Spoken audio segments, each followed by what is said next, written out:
जय श्री राधे। आप सभी को श्री धाम वृंदावन से आप सभी को राधे राधे। जय श्री राधे, जय श्री राधे। हमारे से आज जिस विषय पर हम चर्चा करेंगे तो बार बार एक प्रश्न है जो सबके मन में आता है। कईयों के मन में ये प्रश्न आता है और ये पूछा जाता है कि सबसे बड़ा कौन है, कि इस संसार में सबसे बड़ा कौन है। लेकिन क्या आपके मन में कभी ये प्रश्न आता है कि सबसे बड़ा पाप क्या है, कि इस संसार का सबसे बड़ा पाप क्या है। हम सोचते हैं कि अगर किसी की हत्या कर देना सबसे बड़ा पाप है, चोरी कर लेना सबसे बड़ा पाप है, किसी से झूठ बोलना सबसे बड़ा पाप है। असली कहते हकीकत में सबसे बड़ा पाप है क्या? तो यकीन मानिए, श्री कृष्ण कहते हैं कि इस संसार में सबसे बड़ा पाप और वो है किसी निर्दोष या किसी निर्बल का दिल दुखाना। आप किसी निर्दोष को, किसी निर्बल जिसे आप समझते हो कि वो आपके सामने कुछ भी नहीं, उसका सामर्थ्य आपके सामने कुछ भी नहीं, आप कुछ भी उससे कह देते हैं, कुछ भी उसका दिल दुखा देते हैं, तो यकीन मानिए कि जो ये सबसे बड़ा अपराध यही है, सबसे बड़ा पाप इस सृष्टि का यही है कि किसी निर्बल का दिल दुखाना।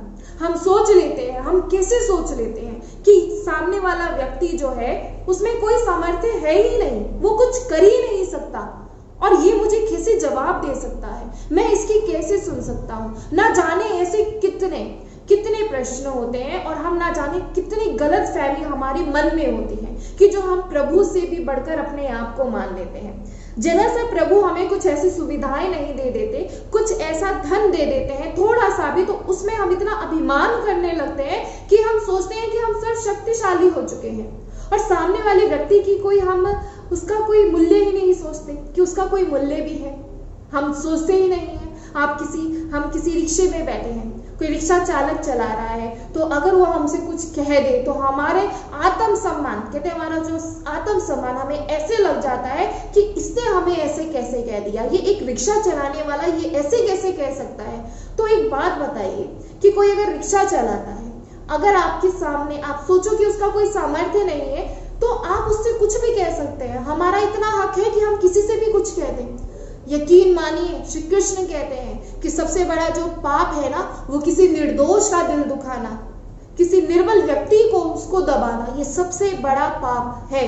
इस बात को समझिए। और सबसे बड़ा दंड, अगर हम पाप को आपको समझा दिया है तो सबसे बड़ा दंड भी आपको समझा दें कि सबसे बड़ा दंड क्या है। और सबसे बड़ा दंड है उसी निर्बल, उसी निर्दोष व्यक्ति का जिसने आपने दिल दुखाया है, जिसका आप लोगों से दिल दुखा है, तो उसके द्वारा जो कहते खाई निकलती है, जो वो हमें बहुत ही दुखी होकर बोलता है कि मैंने ऐसा नहीं किया लेकिन मुझे ऐसा मेरे आत्मसम्मान नहीं, कुछ भी अगर वो निर्बल व्यक्ति बोलता है तो उसकी जो हाय होती है ना, वही हमारे लिए सबसे बड़ा दंड होता है।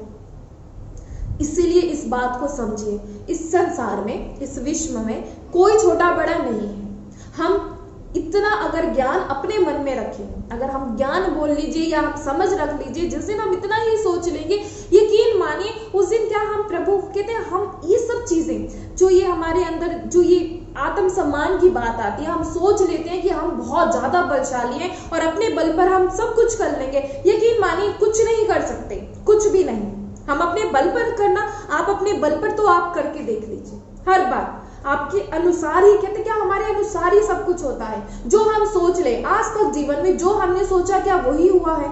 और हम यही सोचते हैं हर बार कि ये मैं सोच रहा हूं, अगर मैं ये सोच रही हूं तो यही होगा, क्योंकि ये मेरा बल है। और प्रभु के बल को भूल जाते हैं। तो प्रभु भी बोलते हैं ठीक है, करके देखिए, करके देखिए, आप करके देख लीजिए, कितना कर लेंगे, करके देखिए। जिस दिन आप जब ये सोचेंगे, जब आप ये अपने कहते जब तक हमारे मन में अपना बल रहता है ना, यकीन मानिए आपका बल ही आपका सबसे बड़ा दुश्मन है। हमें बल नहीं करना सिखाया जाता। तो हमसे कहा जाता है कि क्या हम बल ना लगाए, बल नहीं कहा जाता है, केवल एकमात्र कार्य कहा गया है और वो है हमारे कर्म, कि हमें कर्म करने हैं। और दूसरा सबसे जो महत्वपूर्ण हमारे जीवन का जो हिस्सा है और वो है हमारा भजन। जी, अपना भजन कीजिए। आप क्या सोचते हैं कि भजन किसी चीज का सामर्थ्य नहीं देता? सब हर चीज का भजन सामर्थ्य देता है, लेकिन हम कर क्यों नहीं पाते? क्योंकि अपना बल का प्रयोग करते हैं हर जगह, हर स्थिति में। अपना बल, मैंने किया, मेरे द्वारा हुआ, मैंने इसे दिया। अगर आपने किसी को दिया तो आपको किसने दिया? आप कहां से लाए? आप क्या कहते, पैदा होते ही क्या हमें सारी सुविधाएं मिल जाती हैं? समय देखिए, अपने समय का कहते जो चक्र है, अपने समय का चक्र देखिए कि आज अगर आप कहाँ हैं तो कल कहाँ थे। आप सोचिए, समय का चक्र एक समान नहीं रहता है, कहते ये परिवर्तनशील है। और जो ये परिवर्तन होता है तो ये आपके कर्मों के अनुसार परिवर्तन होता है। आप चाहते हैं कि जो भविष्य है, हम वर्तमान कहते जो वर्तमान और जो भविष्य है, भूतकाल जो हुआ सो हुआ, जो हो गया सो हो गया। श्री कृष्ण कहते हैं कि चाहे लाख पाप भी क्यों ना करके अगर वो मेरी शरण में आते हो और कह देते हो कि हे प्रभु मैं आपकी शरण हूं, मुझसे पाप हुए, हाँ हुए, मुझसे हुए, अगर आप इतना मान लेते हैं तो यकीन मानिए श्री कृष्ण आपको हृदय से लगा लेते हैं, आपके सारे पापों को नष्ट कर देते हैं। लेकिन भजन कभी नष्ट नहीं होता। कहते भजन, आज जितना आप भजन करेंगे और अगर आप छोड़ भी देते हैं, भजन कहते छोड़ भी देते हैं, तो लेकिन जितना आपने भजन किया है ना, वो आपके कार्य, आपके काम आता है। अब एक भजन ही है, हम सोचें कि हमारा सामर्थ्य क्या है? हमारा सामर्थ्य आज तक सोच के देखिएगा, कभी इंसान सोचता नहीं है, मनुष्य सोचता नहीं है। मनुष्य कहते जो जीव है वो आसुरी होता जा रहा है। हर किसी को नीचा दिखाना, हर किसी को नीचा दिखाने की कोशिश करते हैं कि इसे नीचा कैसे दिखाएं, और हर समय हर किसी से बढ़ने, आगे बढ़ने। कहते चाह, जीवन में चाह होना जरूरी। हम ये नहीं कहते कि अपने जीवन में आप कोई चाह मत रखिए, कि कोई अपनी ख्वाहिशें मत रखिए। जीवन में ख्वाहिशें होनी चाहिए, लेकिन वो होनी चाहिए जिससे आपको सुकून मिले, जिससे आपको शांति मिले।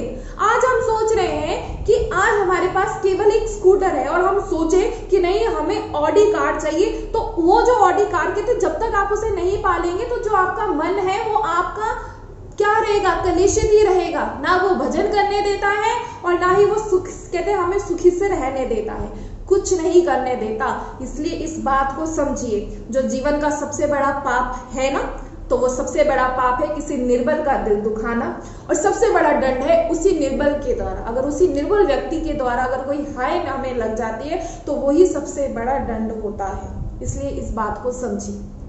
अब हमने बात कर ली पाप की और बात कर ली दंड की, तो एक बार कहते हैं संत बैठे होते हैं, काफी संत जो एक साथ बैठे होते हैं, तो वो विचार करते हैं, वो विचार विमर्श, जैसे संत बैठते हैं तो वहां जब कहते, तभी हम आपसे बार बार ये बोलते हैं कि हमेशा रसिक जनों का संग करना चाहिए, क्योंकि रसिक जनों के साथ बैठते ही हमें जो प्रभु है उनका प्रेम पता लगता है, क्योंकि रसिक जन ही हमें सिखा सकते हैं और कोई नहीं। अगर हम संसारिक कहते संसारिक जहाँ संसार के विषय में बात होती है वहां बैठते हैं तो यकीन मानिए जो मन है वो हमारा कलेशित ही रहता है, जो मन है वो कलेशित ही रहता है। लेकिन अगर आप चाहते हैं कि सुकून पाना और प्रभु के प्रिय बनना, तो यकीन मानिए हमेशा रसिक जनों का संग करें।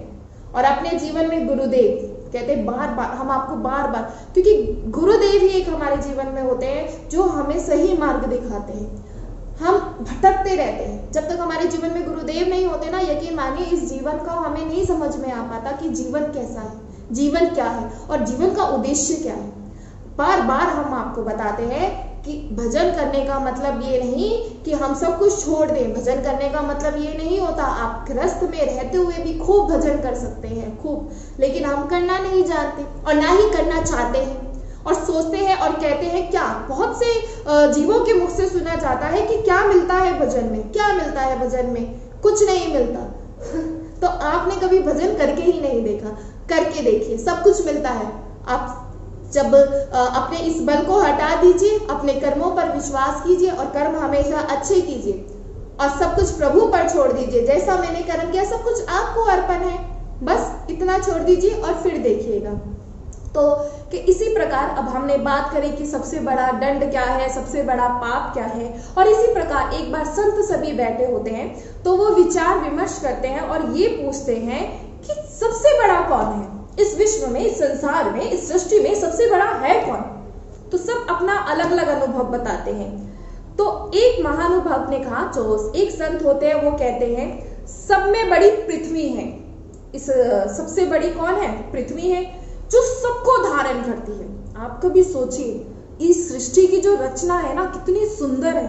कभी सोचा है आपने कि पूरी सृष्टि है देखिए, और उसमें ना जाने कितने देश हैं और कितने लोग हैं, कितने जीव हैं, और सब रह रहे हैं। सब जो सृष्टि है लगातार जो रोजाना है, सूर्य उदय होता है, अस्त होता है, रात होती है, दिन होता है, और न जाने क्या कितनी सुंदर है ये सृष्टि।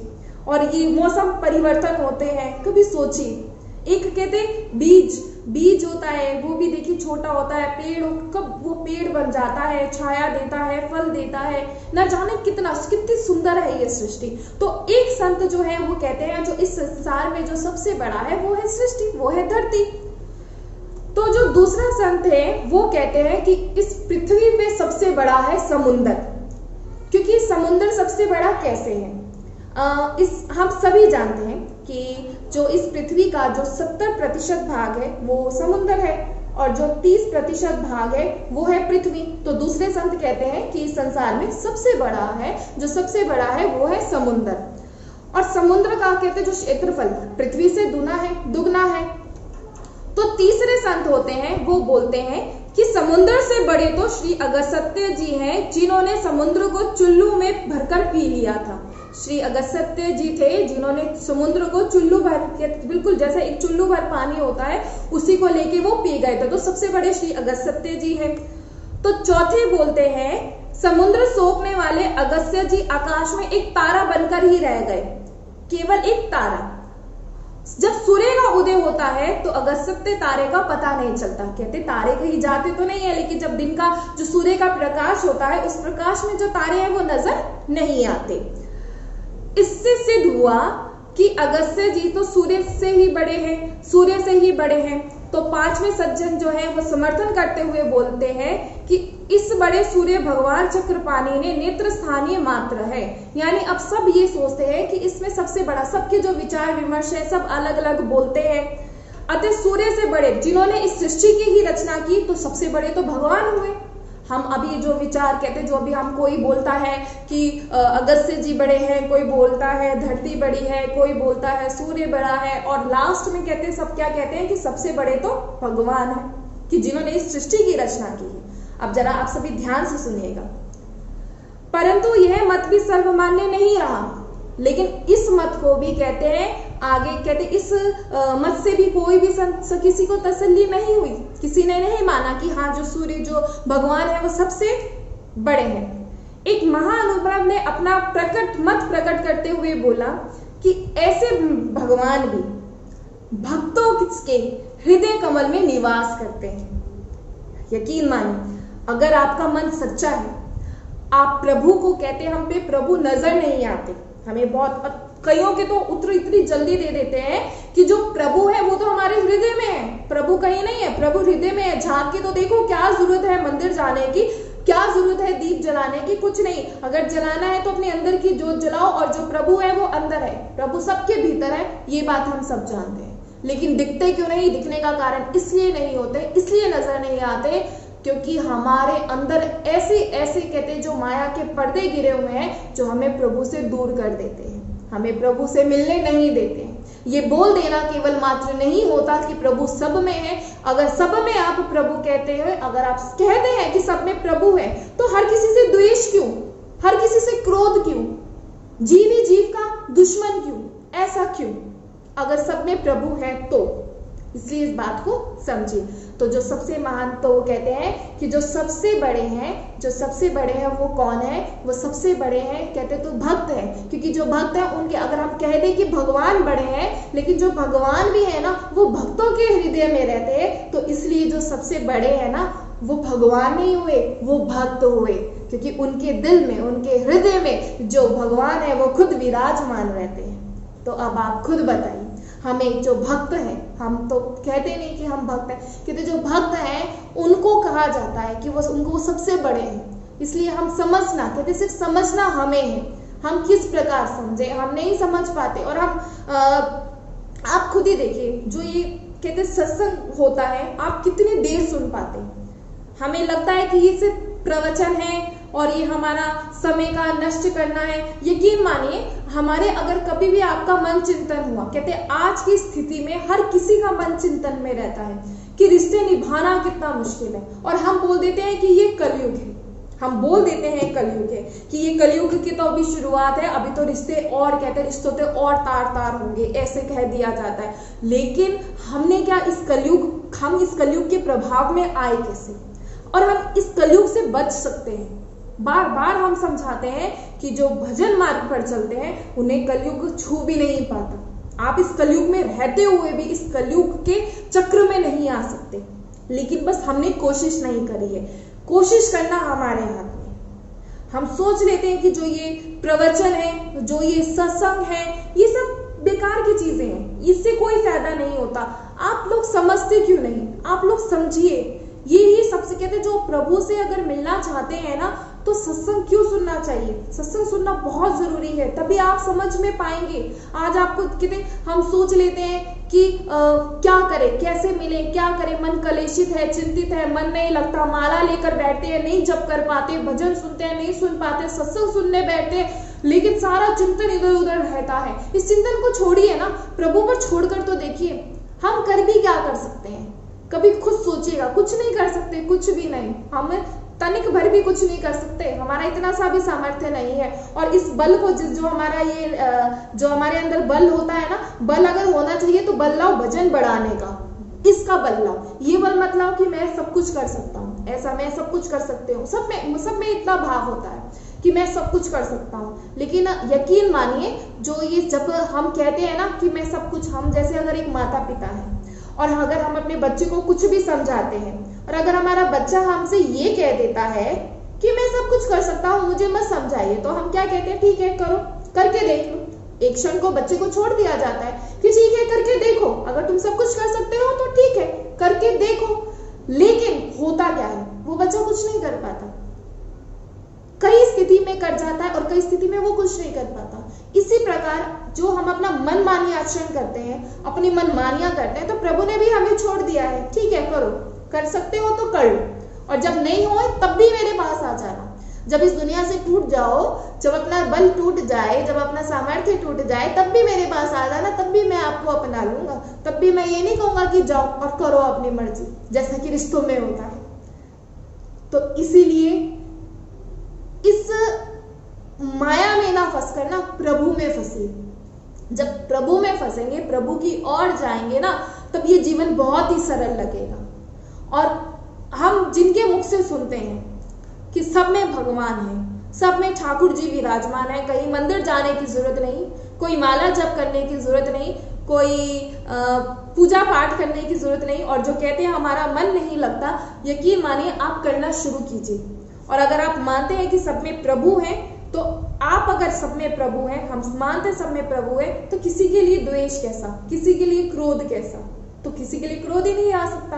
अगर कोई हमसे कुछ कह भी दे, अगर आज की स्थिति में हमसे कोई कुछ कह भी देता है, तो ऐसे क्रोध आ जाता है और भूल जाते हैं कि वो भी प्रभु, अरे जिसको आप लाए हैं, जो आपको लेकर आए हैं, सामने वाले व्यक्ति को भी प्रभु लेकर आए हैं। और कहते कि हम कितना सहन करें। कई बार ऐसे प्रश्न आते हैं कि सहन कैसे करें, सहन नहीं होता, कि कोई कुछ भी, हम बहुत कोशिश करते हैं लेकिन कोई कुछ भी कह देता है, तो जो ये मन है ना बहुत ज्यादा कहते इतना कलेशित हो जाता है, इस मन में कोई भी शांति नहीं रहती और मन करता है कि बस, और बहुत ज्यादा गुस्सा आता है। तो गुस्सा सबको आता है, गुस्सा कोई भी कहते कोई भी गुस्से को नियंत्रित नहीं कर पाता। लेकिन एक कार्य आप कर सकते हैं, जब भी आपके साथ ऐसी कोई स्थिति आए ना, यकीन मानिए अगर सुन लिया, वहां मत बोलिए, क्योंकि हमारे वहां जहां ऐसी स्थिति आती है, इस परिस्थिति में जहां आपसे गुस्सा कहा कोई कर रहा है, तो उस स्थिति में आप वहां मत बोलिए। गुस्सा आ रहा है ना, तो अपने ठाकुर जी के पास आ जाइए और इनसे गुस्सा कीजिए और कहते हैं एक स्थिति ऐसी आ जाएगी कि आपका जो ये गुस्सा आना है ना, ये बंद हो जाएगा, और उस समय उस गुस्से में ना कहते हैं वो गुस्सा परिवर्तन हमारे आंसुओं में हो जाता है और फिर हम रोते हैं। और जब हम रोते हैं ना, यकीन मानिए अगर हम सच्चे हैं, क्योंकि कई बार ऐसा होता है कि हमारी ही गलतियां होती हैं और हम दूसरों पर आरोप लगा देते हैं, लेकिन अगर हम सच्चे हैं ना तो यकीन मानिए अगर आप सच्चे हैं ना तो ठाकुर जी कहते हैं आप जब रोएंगे ना तो आपको चुप कराने वो आएंगे।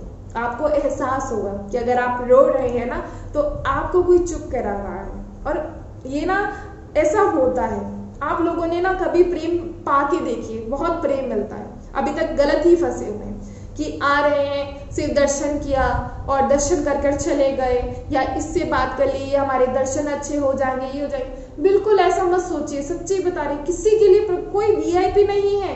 प्रभु के लिए सब एक समान है। सिर्फ वीआईपी वो हो जाते हैं, यकीन मानिए वो ज्यादा प्रिय वो हो जाते हैं जो अच्छे कहते, जो भजन करते हैं, जो प्रभु के ऊपर सब कुछ छोड़ देते हैं। इसलिए सब कुछ छोड़ दीजिए उनके ऊपर, सब कुछ से कहते सब कुछ उन पर छोड़ दीजिए। मेरा एकमात्र कार्य और वो है कर्म करना, और इससे ज्यादा मैं कुछ भी नहीं कर सकता। तो इसलिए जो ये सत्संग है ना, कहते हैं जीवन में सत्संग सुनना बहुत जरूरी होता है। और जीवन में गुरुदेव कहते हैं आप अपने गुरुदेव का सत्संग जरूर सुने। हम आपको जो ये प्रवचन कह लीजिए, सत्संग कह लीजिए, हम आपको समझाते हैं, सच्ची बता रहे हैं, आप सुने या ना सुने, लेकिन हमें बड़ी शांति मिलती है, हमारे मन बड़ा शांत हो जाता है। और यकीन मानिए जब से ये हमने ये शुरू किया है बोलना, तब से हमें ऐसा लगता जा रहा है कि हम प्रभु के निकट हम प्रभु के निकट आते जा रहे हैं और प्रभु हमसे प्रेम बहुत ज्यादा करने लग गए हैं। ना जाने जो विश्वास है, जो ये भरोसा है, ये बहुत ही ज्यादा दिन पर दिन बढ़ता जा रहा है। इसलिए आपको समझा रहे हैं और हम यही चाहते हैं कि जो अनुभव हमें हो रहा है, जो प्रेम मिल रहा है, वो आपको भी मिले। ये कोई केवल बोलने मात्र बात नहीं कि सिर्फ आपको बोल दिया, इसलिए ये कुछ केवल बोलने मात्र, ये बहुत ही जो इनका प्रेम है ना, बहुत ही सुंदर। कहते इतना सुंदर, मतलब हम बयान नहीं कर सकते, कुछ बता ही नहीं सकते कि इतना प्रेम करते हैं ये। लेकिन आप उस प्रेम को पाना सीखिए। तो कल आशा करते हैं कि आप सभी को ये समझ में आया। देखिए हम बार बार आपको समझाते हैं कि जीवन में ना इतना तो आप जरूर सुनिए। आप जब सुनेंगे ना तो जो ये ठाकुर जी का जो प्रेम है आपको समझ में आएगा, और जो ये भजन है ये निरंतर, कहते हैं निरंतर आपका ये भजन बढ़ता ही जाएगा। और एक बार जब भजन में हम पड़ जाते हैं, जब ये भजन होना शुरू हो जाता है ना, यकीन मानिए फिर इससे पीछे नहीं हट पाते। और जो जीवन है वो बहुत ही सुखमय, चाहे कुछ है या नहीं, लेकिन जीवन बड़ा सुखमय लगता है। और इनका प्रेम ही सब कुछ है और कुछ भी नहीं। जो ये हम बहुत ही ज्यादा फंसे हुए हैं, कहते इस चक्र से ना बाहर निकलिए। जब आप इस चक्र से बाहर निकल जाएंगे ना, यकीन मानिए बहुत ही प्रेम मिलेगा। तो अब आशा करते हैं आप सभी को ये सब समझ में आया होगा। और हमारा बस एक ही मात्र कार्य है, एक ही मात्र हमारे जीवन का लक्ष्य है कि आप सभी भी भजन करें। और इस भजन करके आपको जो प्रेम मिलेगा, यकीन मानिए उस प्रेम का मूल्य आप कभी भी, कहते किसी से भी आप उसकी तुलना नहीं कर सकते। तो आप सभी को जय श्री राधे। श्री धाम वृंदावन से आप सभी को राधे राधे।